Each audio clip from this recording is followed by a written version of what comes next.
మాతృదేవోభవ. నేను మీ శ్రీధర్. నా నెంబర్ 9295909819. ఇప్పుడు మనము కుజుని యొక్క సంచారం గురించి, గోచార ఫలితం ఎట్లా ఉంటుందో తెలుసుకునే ప్రయత్నం చేద్దాం. 3వ తారీఖున అంటే ఈ రోజున మిథున రాశి నుండి కర్కాటక రాశిలోనికి కుజుని యొక్క సంచారం జరుగుతున్నది.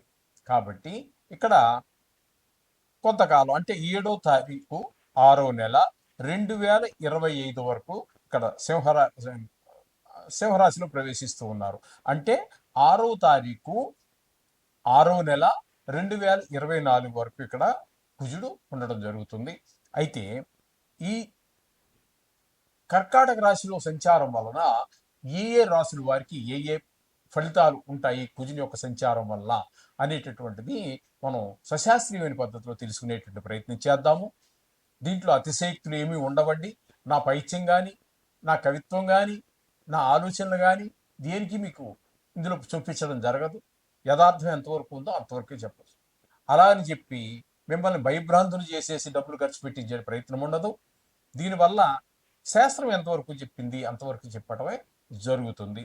అయితే ఇక్కడ గోచార ఫలితాలు ఎప్పుడు కూడా ఏ విధంగా ఉంటాయి అంటే, ఏ రాశిలో సంచారం చేస్తున్నారో ఆ రాశిలో సంచారం చేసేటప్పుడు ఏ విధమైన ఫలితాలు ఉంటాయి అనేటటువంటిది ఉంటుంది. ఈ నెక్స్ట్ చాలా మంది దీన్ని ఉటంకించటం లేదు. మన జ్యోతిష్య మిత్రులు వారికి అందుచేత ఆ విషయాన్ని కూడా మీకు నేను తెలియపరచాలని అనుకుంటున్నాను. అందుచేత ఇక్కడ జన్మ రాశి నుంచి 1, 6, 11 స్థానాలలో కనుక ఈ యొక్క ఏ గ్రహం అయితే గురించి మనం చెప్పుకుంటున్నామో ఆ గ్రహం సంచారం చేస్తూ, ఇప్పుడు మనం కుజ గ్రహం గురించి మనం చెప్పుకుంటున్నాం. ఇప్పుడు మేష రాశి వారికి మనం చెప్పుకుందాం. మేష రాశి వారికి ఈ కుజుడు 1 కానీ 6 కానీ 11 స్థానాల్లో కానీ ఉన్నట్టయితే దానిని సువర్ణమూర్తి అంటారు. అప్పుడు మంచి ఫలితాలు, ఆ స్థాన ఫలితం ఎలాగ 11లో చెప్పుకుంటున్నది, కానీ సువర్ణమూర్తి అవ్వటం కారణంగా మరింత ఫలితాన్ని ఇస్తాడు. అది దుష్ట స్థానమైనా సరే, చెడు శత్రుక్షేత్రమైనా సరే, నీచ స్థానమైనా సరే, ఇక్కడ నీచ ఉచ్చ స్థానానికి కూడా తావు ఉండదు గోచార రీత్యా. ఇక్కడ మూర్తిమంతత్వం ముఖ్యం. అంటే ఎంత ఫలితం ఇస్తాడనేటి స్థానం ముఖ్యము. రెండవది ఏంటంటే మూర్తిమంతం. ఇక్కడ సువర్ణమూర్తి, రజితమూర్తి, తామ్రమూర్తి అని చెప్పేసి 3 రకాల మూర్తులు ఉంటాయి. వాటిని బట్టి ప్రభావం ఎంతవరకు ఉంటుంది, ఇచ్చే ఫలితం మనం చెప్పుకుంటున్నాము, అది ఎంతవరకు ఉంటుంది అనేది మనం చెప్పుకోవడం జరుగుతుంది. ఇక్కడ మేషరాశి వారికి కనుక తీసుకున్నట్టయితే ఇక్కడ చతుర్థ స్థానంలో కుజుని యొక్క సంచారం జరుగుతోంది 3వ తారీఖు నుంచి. ఇక్కడ 4వ స్థానంలో కుజుని యొక్క సంచారం శుభ ఫలితములను ఇవ్వజాలదు. కుజుని యొక్క సంచారము చతుర్థ స్థానంలో మనకి మంచి ఫలితములనైతే ఇవ్వజాలదు. అందుచేత అయితే ఈ మంచి ఫలితములు ఇవ్వజాలదు అన్నప్పుడు ఏ విధమైన ఫలితాలు ఇస్తాయి అన్నట్టయితే ఇక్కడ మనకి శాస్త్రం చెప్పుతున్నది ఏంటంటే, శాస్త్రం ఏం చెప్తోంది అంటే, భాగ్యహాని భయం క్రూరం బంధువైరం ధనక్షయం రోగపీడాది సంతాపః చతుర్థస్థానగే కుజే. చతుర్థస్థానగే కుజే. చతుర్థ స్థానంలో కనుక కుజుడు ఉన్నట్టయితే భాగ్యహాని అంటే ధన నష్టం జరుగుతూ ఉంటుంది. భయము, విశేషమైనటువంటి భయము, క్రూరం బంధువైరం, బంధుమిత్రులతోటి అందరితోటి వైరం అంటే శత్రుత్వం పెరుగుతుంటుంది. రోగ పీడాది సంతాప, రోగము, విచారము, శ్రమ ఇట్లాంటివన్నీ కూడా చతుర్థ స్థానంలో కుజుడు సంచరించేటట్టు కాలంలో జరుగుతుంది. కాబట్టి ఇప్పుడు ఇక్కడ మనకి మేషరాశి వారికి వచ్చేటటువంటి ఫలితాలు ఏమన్నమాట. ఎందుకంటే కుజుడు 4వ స్థానంలో సంచరిస్తూ ఉన్నాడు. ఇక్కడ మనకి మనం చెప్పుకున్నట్టుగా ఇందాక ఇందులో తావరమూర్తి కానీ కాలేదు, రజితమూర్తి కాలేదు, తామ్రమూర్తి కూడా కాలేదు. కాబట్టి ఫలితం ఇంతవరకే మనం చెప్పుకోవాలి. ఓకే. ఇది ఈ విధంగా ఈ కుజుడు కర్కాటకంలో సంచరించే కాలం అంతా ఈ విధమైన ఫలితాలే ఉంటాయి. అందుచేత కుజుడికి మంచి ఫలితాలు ఇవ్వడు కాబట్టి కుజుడికి మామూలుగా మనం చెప్పుకుంటున్నట్టుగా కుజ జపం చేసుకోవటం, రోజు ఇంటి దగ్గర శ్లోకం చదువుకోవటం, అవి చేయండి సరిపోతుంది. ఇది ఎక్కువ కాలం ఉండేటటువంటి కాలం కాదు. నెల 15 రోజులు వీటి యొక్క సంచారం ఒక రాశిలో జరుగుతూ ఉంటుంది. కొన్ని సందర్భాలలో కొంచెం స్తంభన కారణంగా కొంచెం పొడిగించబడవచ్చేమో కానీ మంచిగా నెల 15 రోజులు మాత్రమే మీరు సంచార కాలం జరుగుతుంది.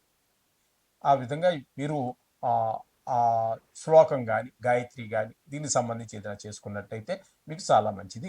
అందులోనూ చతుర్థ స్థానంలో కుజుడు సంచరిస్తూ ఉన్నాడు కాబట్టి ముఖ్యంగా మేషరాశి వారికి రియల్ ఎస్టేట్ వ్యాపారస్తులకు ఏ మాత్రము ఉపయోగపడదు.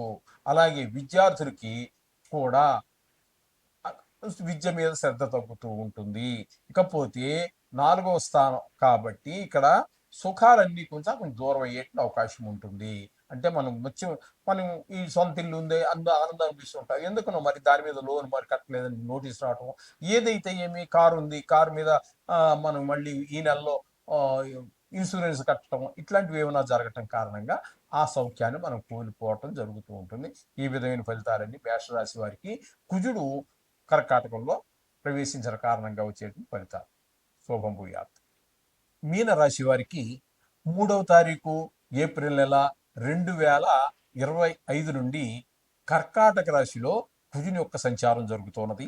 ఈ కర్కాటక రాశిలో జరిగేటప్పుడు ఈ మీనరాశి వారికి ఏ విధమైనటువంటి ఫలితాలు ఉంటాయి? 5వ స్థానం అవుతోంది. కాబట్టి ఈ 5వ స్థానంలో కుజుని యొక్క సంచారం వలన ఏ విధమైనటువంటి ఫలితములు మనకి ఇవ్వబోతున్నారు? అంటే దుష్ట ఫలితాలు ఇవ్వబోతున్నారా, మంచి ఫలితాలు ఇవ్వబోతున్నారా? అయితే మంచి ఫలితాలు అయితే ఏ విధమైన మంచి ఫలితాలు, ఏ విషయాల్లో మంచి ఫలితాలు, అలాగే చెడ్డ ఫలితాలు అయితే ఏ స్థానాలలో ఏ విషయాల్లో చెడ్డ ఫలితాలు ఇస్తాడు అనేటటువంటిది మనం ప్రధానంగా ఇప్పుడు మనం తెలుసుకోబోతున్నాం. సశాస్త్రీయంగా తెలుసుకోబోతున్నాం. ఇక్కడ శాస్త్రకారులు చెప్పినటువంటి విషయమే మనం చెప్పుకుందామండి. దేహజాడ్యంచ సంతాపః కాలాతిక్రమ భోజనం దురితం కర్మలాభశ్చ భౌమే పంచమ సంస్థితే. భౌమే అంటే కుజుడు పంచమ సంస్థితే, పంచమ భావంలో సంచరించేటప్పుడు వచ్చేటువంటి ఫలితాలు ఏ విధంగా ఉంటాయంటే, దేహజాడ్యం శరీరానికి రోగాలు రావటం, సంతాప విచారం కలగటం, కాలాతిక్రమ భోజనం అకాల భోజనం, ఆకలి వేస్తున్నా సరే వెళ్ళడానికి పని పూర్తయితే కానీ వెళ్ళాలి కుదరదు. బాస్ అక్కడ పని చేసి వెళ్ళవయ్యా అన్నాడు, ఆ పని చేసి వెళ్ళాలి పోయినానికి 3:30 అవుతుంది సాయంత్రం, అప్పుడు చేయాలి, మరి ఏం చేస్తాం. ఇవన్నీ అది బాసను తిట్టక్కర్లేదని వీళ్ళు గ్రహస్థితిలో మనం ఆ విధంగా చేస్తూ ఉంటాం. ఈ విధంగా కాలాన్ని అతిక్రమించి భోజనం చేయడం. కాలాతిక్రమణ భోజనానికి అంత ఇంపార్టెంటా అంటే ఇంపార్టెంటే. భోజనము అనేటటువంటిది మనం 2 సార్లు చేసినా 3 సార్లు అంటే టిఫిన్తో కలిపి 3 సార్లు చేసినా ఒకే కాలంలో సరైన సమయంలో భోజనం రోజు అదే టైంలో తినటం అనేటటువంటిది మహా మహా మహా ఆరోగ్యాన్ని కలిగించేటటువంటి విషయం. దాన్ని ఈ రోజుని ఎవ్వరు పట్టించుకోవట్లేదు.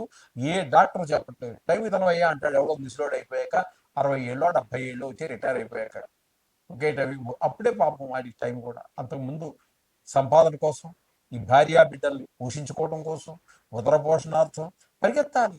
అర్ధరాత్రి లేచి పరిగెత్తాం, చలి అనక పరిగెత్తాం, వాననక పరిగెత్తాం, ఎండనక పరిగెత్తాం, అనేక రకాలు. భోజనం అనేటటువంటిది మొదటి నుంచి కూడా ఒక క్రమ పద్ధతిలో సరియైన సమయంలో అదే సమయాన్ని పాటిస్తూ ఉన్నట్టయితే డాక్టర్తో పనే లేదు. డాక్టర్తో పని లేదండి. చాలా రోగాలు దూరం అయిపోతాయి. ఒకటే అలా వస్తూ ఉంటాడు, మనిషే పుట్టాక రోగం రాకుండా ఉండదు. కానీ మనకి 300 రోగాలు రావడానికి కారణం అకాల భోజనాలే కారణం. అందుచేత ఈ అకాల భోజనం కూడా మనకి ఈ పంచమ స్థానంలో సంచారం చేసేటప్పుడు జరుగుతూ ఉంటుంది. దురితం పాపకార్యాలన్నీ చేయడానికి, కర్మలాభస్య అంటే పాపకార్యాలు చేయడానికి ఈ చేయటం అనేటటువంటిది కూడా మనం ఈ ఈ విధమైనటువంటి పంచమ స్థానంలో కుజుని యొక్క సంచారం వల్ల జరుగుతూ ఉంటుందని చెప్పేసి స్థానంలో కూడా మనకి కుజుడు శుభ ఫలితమును ఇవ్వటం లేదు. కాబట్టి ఈయన్ని కూడా మనము ప్రతిరోజు స్మరించుకుంటూ ఉండటము 2 నిమిషాల పాటు ఆయన కోసం కేటాయించినట్టయితే దేవతలందరూ కూడా అల్ప సంతోషులండి. ఇప్పుడు మనం చేసేవి వాళ్ళు అడగడం చాలా చేస్తున్నాం, మన నియమ నిష్ట కోసం మనం చేస్తున్నాం. వాళ్ళు అడిగింది ఏంటండి, చాలా సమయాన్ని వాళ్ళు చెప్పినట్టు నడవమన్నారు. ఎక్కువ నువ్వేదో అన్నీ మానేసేసి మొత్తం ఒక లారీ పూలు తెచ్చేసి లారీ కొబ్బరికాయలు తెచ్చేసి లారీ అరటిపళ్ళు తెచ్చి పూజ చేయమని ఎక్కడా మనకేమి అంత ఇది లేదు. భక్తి ప్రధానంగా దేవుని ప్రార్థించండి. మన నడవడిక ధర్మ మార్గంలో ధర్మ అర్థ కామ మోక్ష చతుర్విధ పురుషార్థాలు ఇవి. ధర్మంగా నడవండి. అర్థం అంటే ధనం, ధనం కూడా ధర్మంగా ఈ మొదట ఉన్నటువంటి ధర్మం అనేటటువంటిది ఈ అర్థం సంపాదించినప్పుడు అంటే ధనాన్ని సంపాదించినప్పుడు కూడా అక్రమ మార్గం పని చేయదు, అది విషంతో సమానం. అంచేత అది కూడా ధర్మంగా సంపాదించు. ధర్మ అర్థ కామం అది కూడా ధర్మంగానే ఉండాలి. నేను దానికోసం పుట్టాను చెప్పి విచ్చలవిడి స్వేచ్ఛ చండాల పనులన్నీ చేసినట్టయితే మహాపాతకాలు చుట్టుకుంటాయి. ప్రస్తుతం అర్జెంటుగా రోగాలు చుట్టుకుంటాయి, తర్వాత మహాపాతకాలు చుట్టుకుంటాయి. అర్ధ కామ మోక్ష, ధర్మ అర్థ కామ మోక్షం అనే దానికి మీరు ఏ ప్రయత్నం చేయక్కర్లా. ఈ మొట్టమొదటి చెప్పారు చూడండి, ధర్మ అర్థ కామ. ఈ ఈ మూడు కూడా ఈ ధర్మాన్ని అన్వేషించి ధర్మాన్ని అర్థం డబ్బులు సంపాదించడం ధర్మంగా, కామం కూడా ధర్మంగా ఉన్నట్టయితే మోక్షం గురించి నువ్వేం చేయక్కర్లా. అది నీకు బోనస్, మీకు బోనస్ అది. ఈ మూడు కనుక ధర్మంగా చేస్తే మీరు ఈ 4వది మోక్షం అనేటటువంటిది మీకు బోనస్ ఫ్రీగా వచ్చేస్తుంది. ఇది అంచేత గమనించి మన ప్రవర్తనని సరైన దారిలో పెట్టుకోండి. ఎవరి డబ్బుకి ఆశించవద్దు, ఏ అన్యాయానికి పాల్పడవద్దు. మనం పుట్టిందే అందుకు. అసలు భగవంతుడు 64 లక్షల జీవరాశుల్లో మన ఉత్తముడుగా తయారు చేయాలని పుట్టించాడు. కానీ మనం ఆ దేవుడికి సరదా కృతజ్ఞమై ఉండాలి. కానీ ఆయన చెప్పిన వాటికి, ఆయన ఉద్దేశానికి పూర్తి విరుద్ధంగా మన జీవితం సాగుతోంది. ఇది కరెక్ట్ కాదు. ధర్మంగా నడవండి, ధర్మంగా సంపాదించండి, ధర్మార్థ కామ మోక్షాలన్నీ సక్రమంగా చేసినట్టయితే మీకు ఇహలోకంలో అన్ని సుఖాలు, పరలోకంలో ఇంక చెప్పాల్సిన పని లేదు. స్వర్గం కాదండి, స్వర్గం అనేది శాశ్వతం కాదు. మీ పుణ్యం అయిపోగానే మళ్ళీ కింద వచ్చేస్తాడు. మోక్షం, ధర్మార్థ కామ మోక్షాలు చతుర్విధ పురుషార్థాల్లో ఈ స్వర్గం గొడవ, ఈ పుణ్యాలు గొడవ ఏమి ఉండదండి. అది జన్మరాహిత్యానికి సంబంధించినటువంటి. కాబట్టి ఆ విధంగా నడవండి, సకల శుభాలు పొందండి. శుభం భూయాత్.